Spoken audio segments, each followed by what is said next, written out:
Hello and welcome to a short course on sustainability and sustainability leadership. This is the first video, The Actual Problem. Let's jump right in. We have all heard, I'm sure you've heard someone say that the people causing our environmental problems suffer from them the least, and those suffering from them the most are causing them the least. This seems unfair.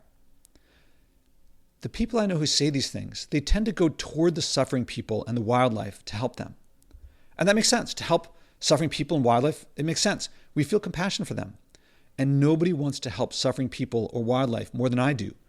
But by definition, helping them isn't solving the problem.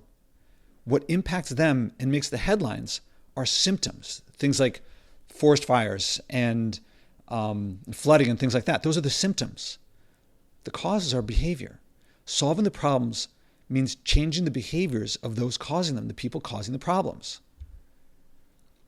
Let me give you some context. I never expected when I started working on sustainability that I would be on the front page of the Metro section of the New York Times in a 2-page spread, that the Daily Show would do a big 7-minute segment of me in my home of how I'm living off the grid in Manhattan, that I'd be on TEDx stages 4 times. The New Yorker, I'd be in the New Yorker twice in a year. That I'd be on Japanese TV, German TV, a big spread on me in Korea. The Time magazine, very well-known, established. I wrote a piece there about living off the grid at that time half a year. A little while later in Ars Technica, this was the #1 piece for I think 3 days in a row. There was eight months in living off the grid. Now I'm just about to start year 4 off the grid in Manhattan. I never expected that, when I thought of sustainability, I thought I can't do anything here.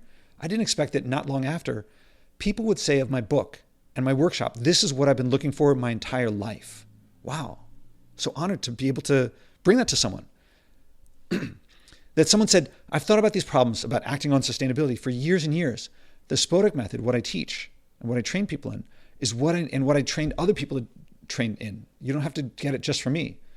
That this is what I needed to finally do something. And moreover, people think that sustainability means more expensive, but I'm saving so much money and I still have more free time. So who doesn't want more time and money? It's mind-blowing. It's actually, when you do it, before you get it, it may seem mind-blowing. But after you get it, it's not mind-blowing. It makes sense. You can't believe, you will say, I can't believe I didn't do this earlier. I'll let you pause and read the full thing, but I'll just do the bold text. People describe this workshop, and this workshop takes work. You have to practice and practice, but it's like a breath of fresh air. What sustainability stuff have you done where people said woohoo about working on it? That's what happens here.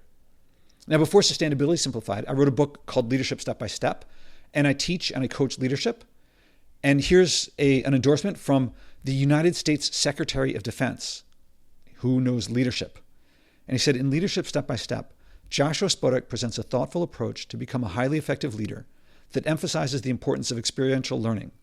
It will serve as a valuable resource for leaders at all levels in any profession. And then my next book, Initiative. A lot of people think my book is about entrepreneurship. It's about starting any initiative. It doesn't have to be a for-profit thing. It could be a not-for-profit, community type thing. And Alan Eny at BCG, at Boston Consulting Group, not just a consultant, but the global leader for creativity and scenarios. He said, if you work through the exercises here in that book, you'll stop saying, oh, somebody should fix that. And you will become the one who does, to the world's benefit, and especially your own. And I bring those two things, that leadership and that initiative, to sustainability. Now, of my sustainability book, Ela Bhatt, who won the Right Livelihood Award, which is the Alternative Nobel Prize, member of the Elders. That means she worked directly with Nelson Mandela, Kofi Annan, Jimmy Carter. She said, Joshua, you are a unique practitioner of the kind of sustainability the world needs today. She is a unique practitioner who knows unique practitioners. I never expected that my work, if you look at the left and right political axes and libertarian versus authoritarian, that way over there on the left, New York City Pride, the march, and the Queer Liberation March, people on the right would call them woke. Same with NYU. If you listen, people from these organizations in my podcast, take my workshops, doing the Spodek method, they embrace this. They love it. Over there on the political right, if you go to heritage.org, you can hear me on the Heritage Foundation podcast. And you can hear people from Heritage on my podcast, as well as from the Leadership Institute. These are very to the right organizations. They enjoy what I'm doing. We're friends with the people on the far left and people on the far right. as well as libertarian, which is different than left or right. So the Cato Institute, you can hear people from the Cato Institute on my podcast. We didn't record it, but I spoke at Cato Institute. They loved it. Heterodox Academy as well. Also in the middle, organizations like TED, or I've had executives and board members from Nike, from McDonald's, and all these other organizations, not generally places people think of as being particularly sustainable, but you can hear them on my podcast and they enjoy it. Now I'll tell you one group that I don't really resonate with is authoritarians. Not much down there. And there are some authoritarian approaches to sustainability, and I don't work that way. It's not about coercion or convincing or manipulation. Organizations like McKinsey, you can hear people from McKinsey on my podcast, working with me, doing my workshop, as well as BCG, Columbia Business School, where I went, professors there and students and so forth, alumni. Navy SEALs, I could also put the White House. I could put, I had people from West Point, generals from the Marines, lots of people like that. In sports, athletics, gold medal winners, NFL Super Bowl champions, and plenty of others, baseball players, Pulitzer Prize winners, Nobel Prize winners, lots of them on my podcast. And here's another one that I think goes with sports is one of these stars of Baywatch was on my podcast, and she really enjoyed the experience. We become friends. Protestants, Catholics, Jews, Buddhists, Islam, Muslims, Taoists, people from 6 different continents. You hear them on my podcast, they take the workshop, they enjoy it. This is really broadly appealing because it's working on intrinsic motivations. And the workshop, it delivers the most results for, people before they say, Josh, I'm so busy. After they do the workshop, they say, I now have more free time. And later in this mini course, I'll describe why that's the case. Parents, people before they do this, Josh, you don't understand. If you had kids, you'd see this is impossible. But people who finish the workshop are like, I connect more with my kids. And I do things that my kids respect, even though it's not what everyone around me is doing, but my kids connect with me more. They mature faster. And I'll explain why that's the case later. And people with spouses or bosses that they think, oh, I can't possibly do it because, Josh, you don't understand. My wife, my husband, my boss, they'll never go for this. But people who really do it, and I'll talk about how this works out. After they do it, they connect more, deeper, because it's about intrinsic motivation. It's about what's inside us. Now, I didn't plan before I started work on sustainability, I didn't plan to work. I didn't think I could do anything. I certainly didn't expect that in the space from 2016 to 2018 and so on, that in the space of about 2.5 years, I would go from near the US average to a 90% drop, improving my life. I certainly didn't expect that I would disconnect my apartment from the electric grid, 0 kilowatt hours for supply and delivery. And this is the graph that I got from Con Ed. No use for a whole year. Actually, as I think I mentioned, I'm about to start my 4th year off the grid. I did not expect to be the first of, there's 4.5 billion people in the world who live in cities. And as far as I know, I'm the first to drop off the electric grid in a city. Now, there are lots of people who don't have electric grids in cities, but they also didn't drop. And they're not the ones who are polluting so much. And what we need is to solve our environmental issues is for people who pollute the most and deplete the most to change their behavior. That's what I'm working on. So my beginnings. Here's a bit of background on me. When I grew up, there was the Crying Indian ad. There was Woodsy Owl, Give a Hoot, Don't Pollute. And people who know that these were put out by the polluters. So it's kind of jaded stuff. But the point is that everyone knew growing up that there were environmental problems of plastic pollution and global warming and things like that. Everyone knew that there were problems. The skies over cities were just utterly polluted, much more than today. Now, the total pollution today is much greater. Rivers caught on fire in Ohio. That's how bad things were. Now, before I was born was the first Earth Day, so people were acting on these things. One of the major things in my life was, in my teens, the Exxon Valdez crashed and spilled oil all over once pristine land. So this affected me and affected my family. And one of the things we did was we put a sign on our car that said, boycott Exxon. And this seemed like something important to do because Exxon did that. But what actually happened? Well, we would just drive the car a little bit further to go to Getty or Shell or one of their competitors. And all the other cars drove just as much too. And it hit me that as much as we wanted to make a difference, and maybe for a little while we would boycott Exxon, but how long was that going to last? And the cars were going to Exxon as much as ever. And it made me feel like what I do, it doesn't matter. And I wasn't that different from anyone else, so I felt like individual action in general wouldn't matter. That didn't feel so good.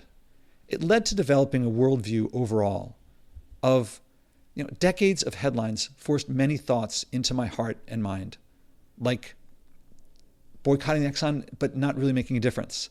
So the following, I'm going to go through a lot of these things that I felt. And it may seem like a lot. I'm going to go through a lot of these things that went through my mind and heart, but they only scratched the surface. And after the third video in the series on the business and entrepreneurial opportunities, I predict that the entrepreneurial among you are going to rewatch this section. And I'll explain then why.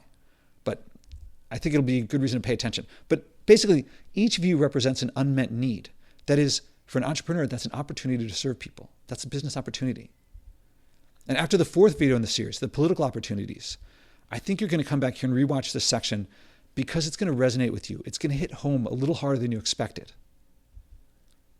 So I felt, I care, but I don't have time. I'm doing lots of other things. I'm busy. I'm working hard. And of course I want to work on sustainability. But, for the first 4 decades of my life until I started practicing, I felt I was working hard. What could I do? I was already doing all that I could. Only governments and corporations could act on the scale that we needed. What could I do? And besides, if we acted sustainably and others, like China and Russia, if they didn't, they'd beat us.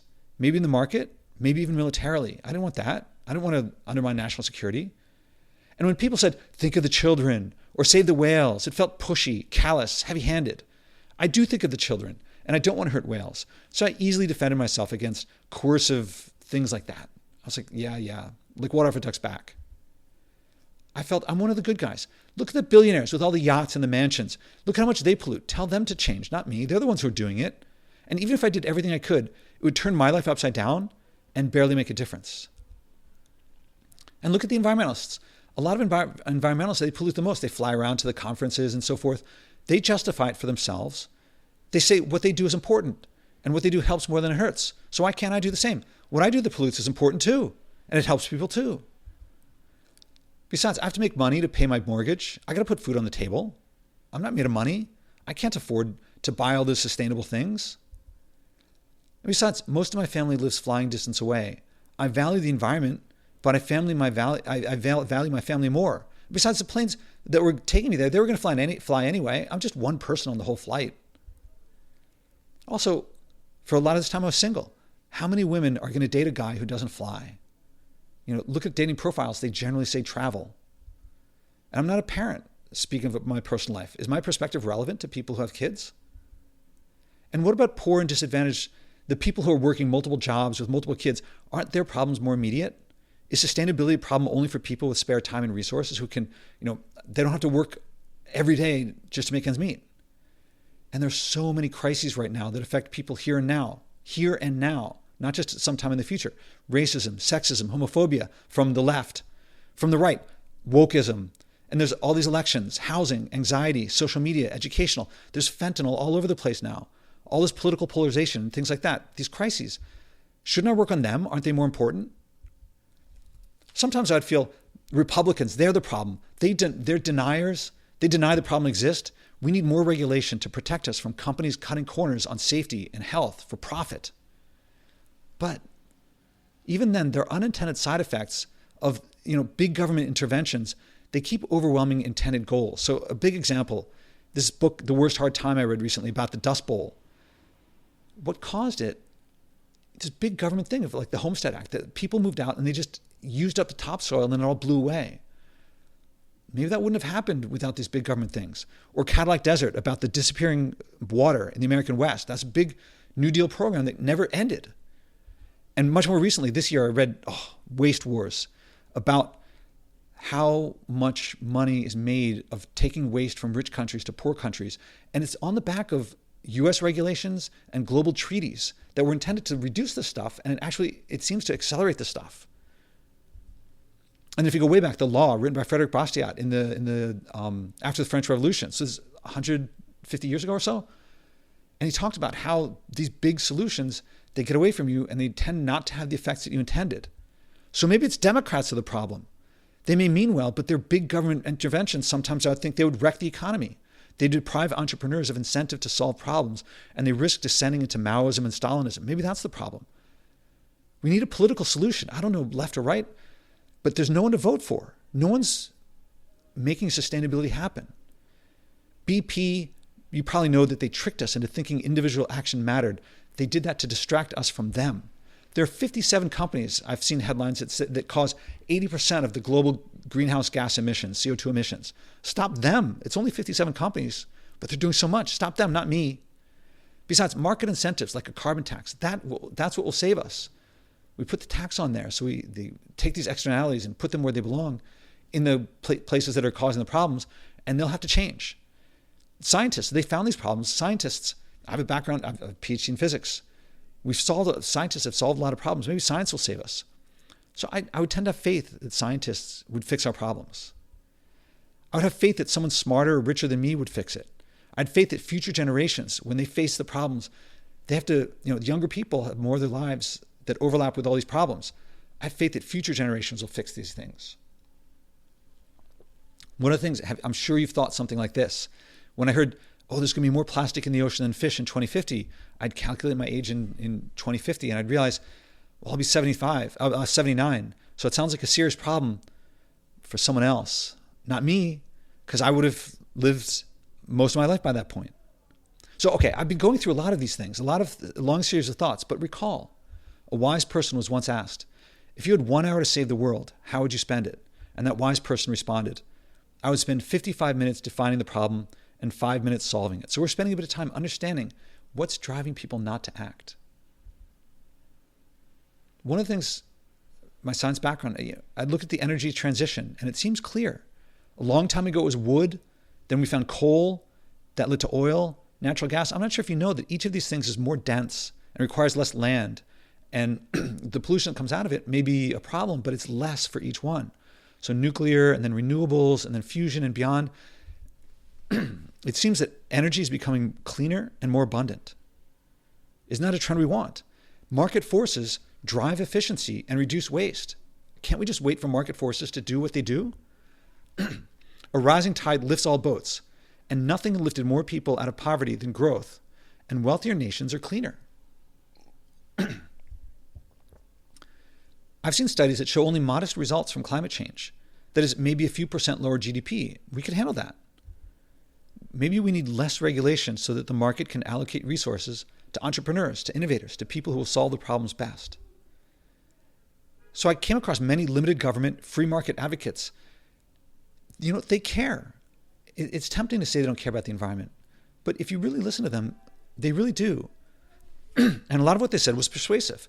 So going back to John Locke, Limited Government, Free Market, 2 treatises on government. I'll talk about my book covers it more. But Adam Smith in The Wealth of Nations talks about how to be more stewardship and the road to serfdom and getting into Frederick Hayek and Milton Friedman in modern days. Very limited government, free market people. I thought maybe we should educate children. They'll face more years of environmental problems, so they'll figure it out. More education will also lead to a demographic transition, which is how we stop polluting and stop growing into these big problems. And that will lead us, these demographic transitions will lead us all to living sustainably. One of the big people, Norman Borlaug, the father of the Green Revolution, often recognized as the person who saved more lives, billions, than anyone else in history. If anyone knows about sustainability and getting through government red tape and innovation, he does. And when he received his Nobel Prize, he said in that speech, most people still fail to comprehend the magnitude and menace of his word, population monster, that the population keeps growing. And he said, if we don't fix that problem, then all I did is just a blip. It's just a temporary reprieve. So maybe it's population. Population may be a big issue, but doesn't acting on it mean eugenics? Doesn't it mean forced abortions and forced sterilizations and sexism and racism and other things that one-child policy, authoritarian, comes up with? Doesn't that mean human rights abuses? Besides, speaking of population, people have predicted collapse for centuries, going back to Malthus, and in my lifetime, the population bomb by Paul Ehrlich, limits to growth, collapse, talking about all these collapses, and yet we keep thriving. Maybe these things are all just chicken littles. And besides, I don't want to return to the Stone Age. We've been making all this progress. I don't want to go backward. Besides, we exhale carbon dioxide. We poop Life requires polluting. There's nothing we can do about that. Maybe humanity has just had its run. We've had a good run. Earth will continue just fine. Earth is not going to go away. Life will adjust without us. Why fight it? Maybe that's the best thing to do. Let things happen. But what about the transition, I would think? Do billions of people need to suffer and die before their times if humanity were to end? I don't want extinction for humanity. I don't want us to suffer and die. So looking back, I started learning about anthropology and how people used to live. So this is a book about the San Bushmen in southern Africa. And then I learned about how our culture came to be the way it is through Guns, Germs, and Steel and Tribe. The book that I read actually leading me in learning about how people live when we're not living quite in our culture as we are now. Sebastian Junger is trained as an anthropologist. That's the book that I read on the day that I unplugged my apartment from the electric grid. And The Dawn of Everything, another book on anthropology and archaeology. So I started learning about how humans have lived before, and some things seem possible. Still, it's called progress for a reason. Maybe privileged people don't realize that people used to spend all day washing clothes. Things were difficult back before. Nature's dangerous without civilization and technology to protect us. So I started looking forward, and I started reading techno-optimist and eco-modernist type stuff. So Julian Simon, The Ultimate Resource, talking about how we can grow out of problems. The Moral Case for Fossil Fuels by Alex Epstein. Superabundance by some people from the Cato Institute. And the Eco-Modernist Manifesto. Some of the stuff looked promising. That is, people may cause problems, but we solve them too. More people solve more problems. So maybe the population is too low, despite what Borlaug said. Right now, birth rates and sperm counts, they're dropping, even collapsing, as our birth defects. Maybe we got to counter that. Maybe we got to go the other way to get more people to solve more problems. And we want progress. We have no right to deny poor nations to develop as we did. They need more energy just as we did so they can go through these transitions. All these Chicken Littles, they're fear-mongering for personal gain. Maybe they're just, because if you look at the people who are saying there's all these problems, it looks like they're benefiting some way. Again, I'm going through a lot of these beliefs. Why cover them so comprehensively? There's a reason for it. Recall the words of another wise person.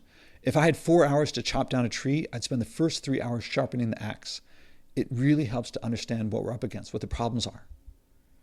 We've all heard we can solve our environmental problems. The question is, will we? And what I'm talking about here, these beliefs, this is a question of will. The problem determines the solution. That's something I found, read about in my book, Initiative. The problem determines the solution. So we're understanding the problem. The more we understand the problem, the better we can solve it. And it's not the problems. They're not with those proposing technology, laws, or market incentives. It's not what they think. Sometimes I think, big picture, life on Earth is fragile. Consciousness, as far as we know, in the entire universe, it only exists here. A comet, solar flare, or a human-caused disaster could destroy us. To protect something so valuable as the only consciousness, the only life we know of in the universe, we should become a multi-planet species and colonize Mars. Sometimes I find that compelling. There's so many projects: green growth, eco-modernism, decoupling, so we can grow the economy without growing pollution.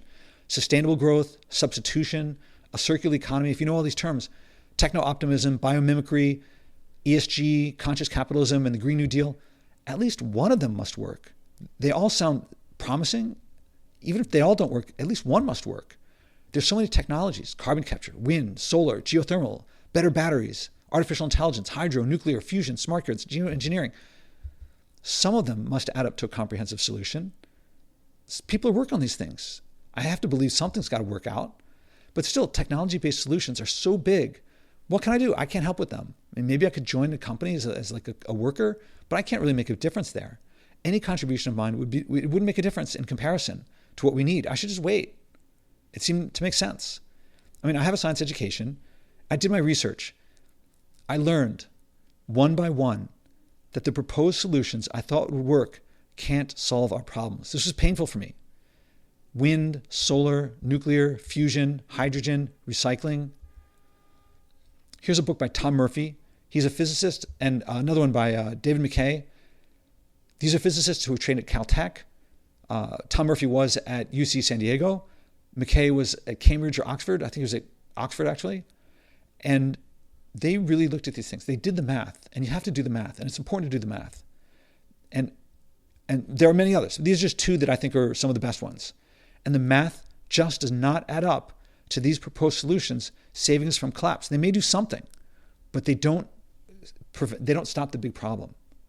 And if you want some more accessible stuff, Green Growth Delusion by podcast guest Christopher Ketchum, it's much more accessible, it's shorter, and it points to a lot of other, wind and solar. Here, for example, here's what they write about: that sunshine and wind, the sun will always shine and the wind will always blow, but the materials to collect them require extraction and they pollute.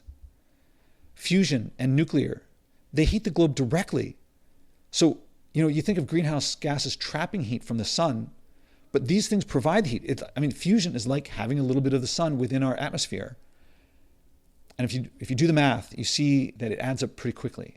It doesn't solve the problem, it exacerbates it. It's not easy. I want these things to solve our problems. I want them to. The technologies may function. They may do something. Like they will, solar panel will convert solar light, sunlight into energy, but they don't solve our systemic problems. Not alone or together, no matter how desperately I want them to. Other things, hydro, geothermal, to electrify everything, long distance shipping, these things, we can't do, these things don't work. Carbon capture, EVs, electric vehicles, geoengineering, carbon tax, sustainable, put in quote, airplane fuel. I don't see how it can work. And it's not just my opinion. Likewise for nearly all options. If you make a polluting system more efficient, you pollute more efficiently. An electric vehicle may not pollute, its tailpipe may pollute less, but it drives the economy that will cause yet more pollution. Even if it's not local, if you make the system more efficient, you pollute more efficiently. Now, if you change the system, that's another story. And that's why I talk about global cultural change. If technologies and market incentives don't save us, we're talking about major changes in behavior and standard of living. That's what I talk about when I talk about global cultural change.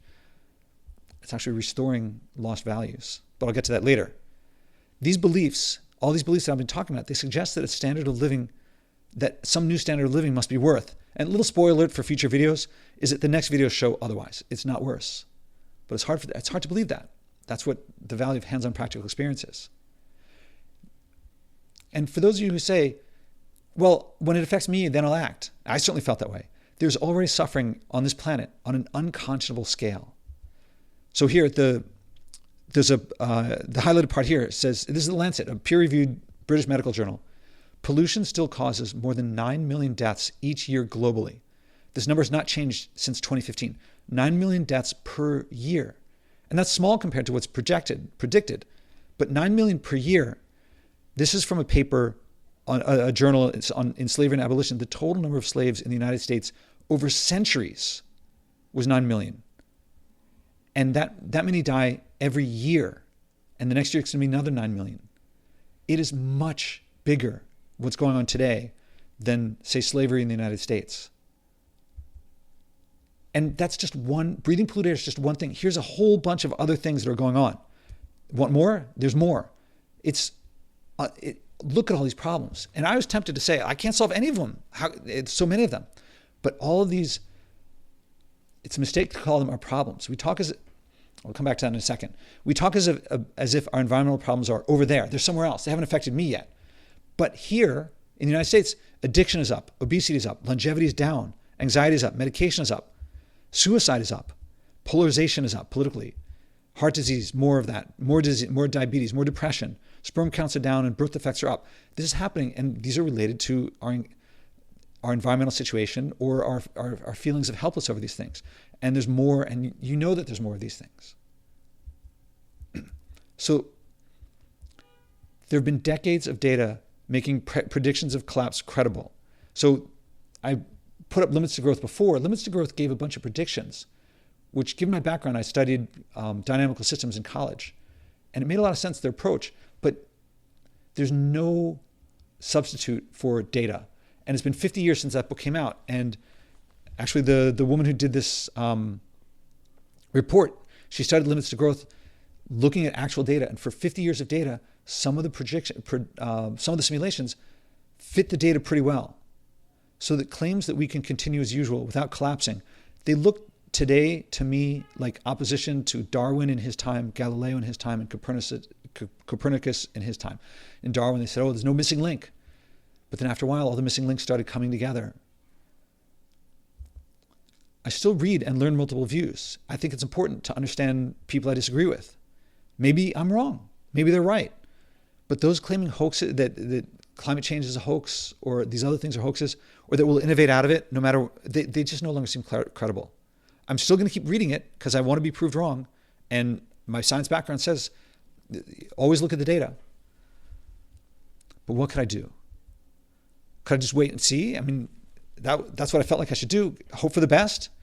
In the meantime, all I could do was just live as I had. In other words, since tomorrow can't be better than today, eat, drink, and be merry, for tomorrow we may die. That's the way I lived. That is, I would enjoy sensory pleasure, but without meaning or purpose. It's not a great way to live. And I lived that way for 40 years. For better or for worse, everyone I know did too. We talked about solutions abstractly, but we didn't change our behavior. So I made money. I got an MBA, Ivy League MBA. I could make good money. I went to parties. I wore stylish clothes. I went to trendy clubs, took fun pictures of me at the parties. And I got to fly around, check off bucket list items. I would visit, a family member, I'd fly out to see them on a whim. I'd enjoy it. Distant friends, go visit them on a whim too. There'd be culture exchange. I'd go all around the world and I'd think I'm bringing them my culture and I'm getting to experience their culture. I'd have adventures all over the place. But frankly, it was also isolating. Well, I mean, now there's much more news about social media and how our culture is isolating. I mean, you can be surrounded by lots of people and not connect with them. And I was blaming others. It wasn't me, I would say. It's not a great life to be blaming lots of people. And I found myself compromising my deepest values. Do unto others as you would have them do unto you. Live and let live. Leave it better than you found it. Love your neighbor as yourself. I wasn't doing those things. And that led me to deny and suppress. So something felt wrong. Now, every message I've ever heard on the environment says the following. You have to give up things you like for the possible benefit of someone else. It might help them, but it may not help them. Any change you can make will be negligible compared to what is actually needed to change the world.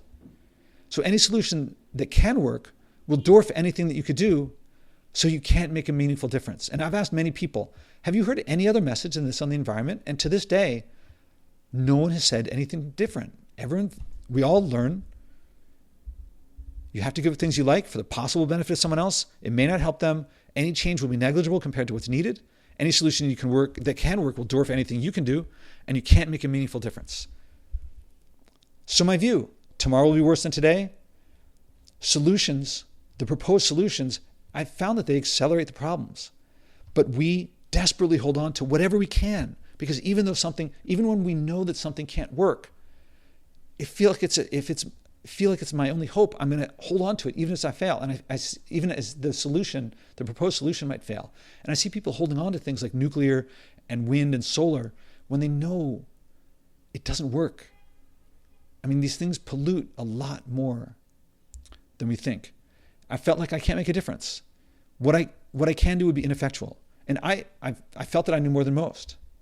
So do I just give up and watch it burn? But what about my conscience and my deepest values? Do unto others. Leave it better than you found it. Live and let live. Love your neighbor as yourself. The result was I got comfortable telling myself what it took to sleep at night, knowing that I was doing things that caused pollution and depletion, that deprived others of life, liberty, and property. I couldn't tell my nieces and nephews that I was creating a healthier, safer, or more secure future for them, which meant I was lying to myself and those that I loved the most. Sometimes I'd tell myself, look, Josh, you're kind of old. You only have to endure this only 3 or 4 more decades before you die. And maybe a collapse will come sooner and release me from my despair. I actually thought things like that. It's a terrible way to live. I don't know if you saw the movie Platoon. It came out when I was young. There's a scene in it where the character, this is Willem Dafoe, he's in Vietnam. He was sent to a paradise on earth, to Vietnam, to fight. And he was betrayed and abandoned, left for dead. And he was almost getting away. He was trying to get away, not giving up. But ultimately, he was overwhelmed and killed. And this is the scene where he's killed. And it's tragic. It's heartbreaking. And that's how I felt. I mean, I wasn't getting killed, but I felt like, bam, bam, more things, wounded, trying to make something work. Can't something work? And I just felt like overwhelmed. Or another way that I felt. Have you ever gotten lost in the woods or an old city like Paris? So here's a map of a place. I actually got lost in these woods off north of New York City. And I don't know, the map's kind of complicated. Sometimes I'd be in one place and I thought I was in another and I'd get lost and I wouldn't know how to get back. Or Paris, spending all this time in New York City, the streets are all uniform, north, south, east, west. Paris, they're all diagonal and all over the place. And sometimes I'd be walking one place and I'd think, well, I know I'm going to turn left later. Maybe if I turn left a little earlier, I'll turn and well, things like this would happen. I'd turn and I find myself lost, more lost than had I not tried to make this shortcut in the first place. And this happened to me in sustainability. I think, I'll pursue efficiency. But efficiency sometimes would lead to rebound effects. I'll let you look up what rebound effects are. And things would be backward. We'd use more things and create more pollution despite the efficiency.